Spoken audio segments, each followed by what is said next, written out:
Okay, I'm going to do a little demonstration on how I make my glass buttons. I'm going to create a new file, 640 by 480, and I'm going to make the background, well, white for now. We'll change that though.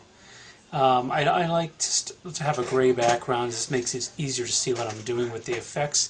So I'm going to go to Edit, Fill, select 50% gray, OK.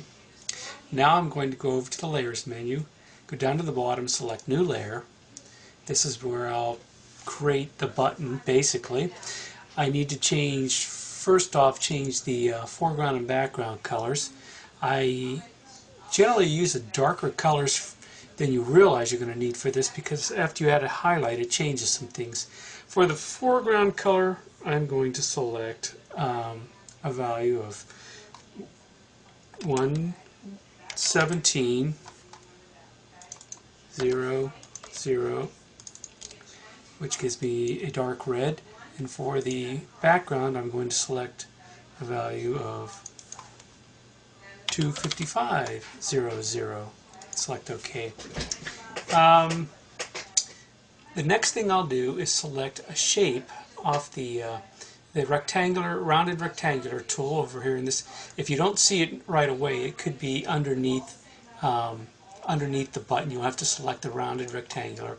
I make sure that you have filled pixels selected up here, and I use a radius of 20 for this particular demonstration. At this point, it's just a matter of dragging out your button on the screen here. It'll automatically fill it with your foreground color, which is a dark color, which doesn't really matter right at the moment. We're going to put a gradient in this. At this point, if we hold down the Command key on the Mac, or I believe it's a Control key on the PC, and then click on the actual icon on for the layer 1, it will create a selection based on exactly what the shape of that is. At this point, I'll just go up to the gradient tool, go up to the top, hit the drop down box, make sure we have foreground to background.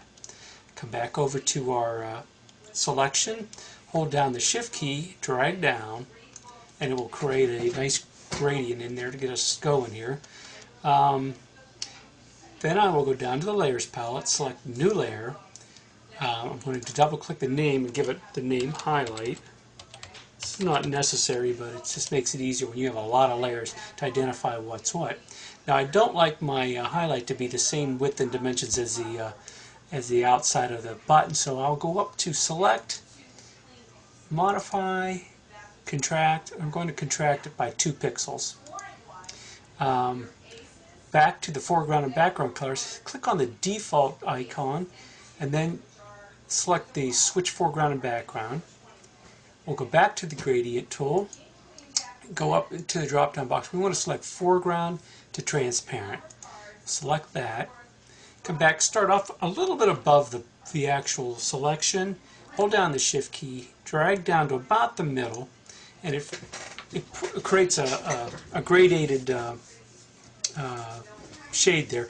I like to have a fairly hard edge around the center of the button. So at this point, just hold down the Shift key and use the down arrow and move that down a ways. You can move it back, fine tune it by taking your finger off the Shift key and just move it up and down. Once you get it where you like it, just hit the delete key.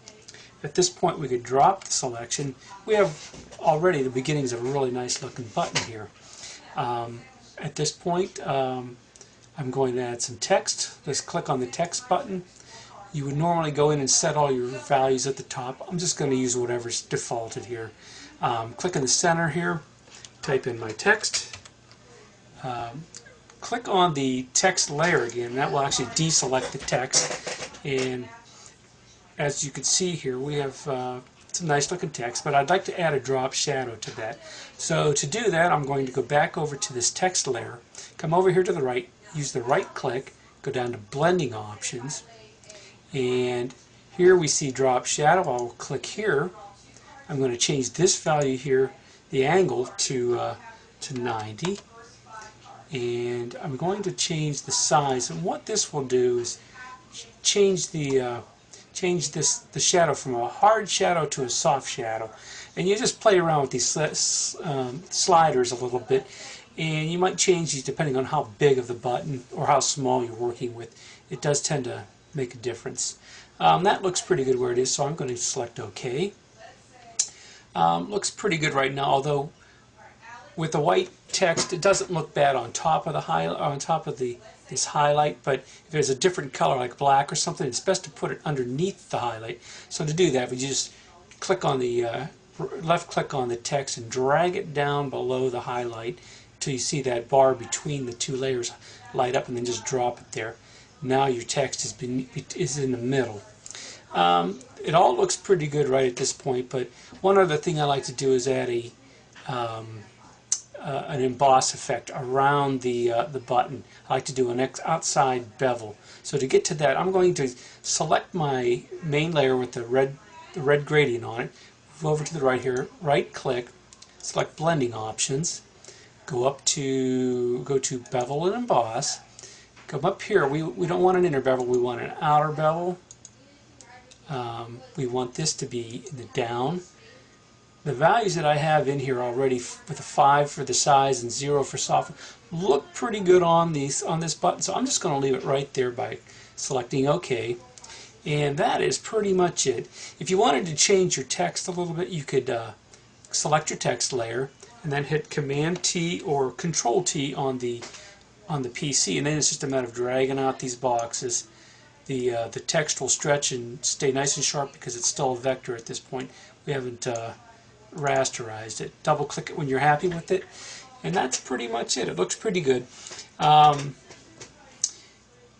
If you're doing a lot of buttons, I like to convert these layers all together into one thing called a smart object, which allows me to duplicate it all over the screen and go in and change different. I could change the colors just by adding a hue and saturation layer. In fact, let me show one more item here. Usually with a button you have an on and an off value, so if you select the layer here, I'm going to go down to hue and select, or down to the effects menu, select hue and saturation. At this point I just select OK because I want to come between these two layers. I want to link the hue and saturation to the actual gradient. So to do that on the Mac, it's I believe it's the Option key. On the PC, it's either the Alt key or it's probably the Alt key, and that will tie your hue and saturation chain effect right to the layer that you want it to affect, and not all the other layers. Now we'll go in and just double click this effect, select the lightness slider and drag it way down, and you can see that changes my background to a darker shade of red. I'll select OK. Now just by selecting this thing off and on, you can see the difference, and that's pretty much it. That's the end of this tutorial.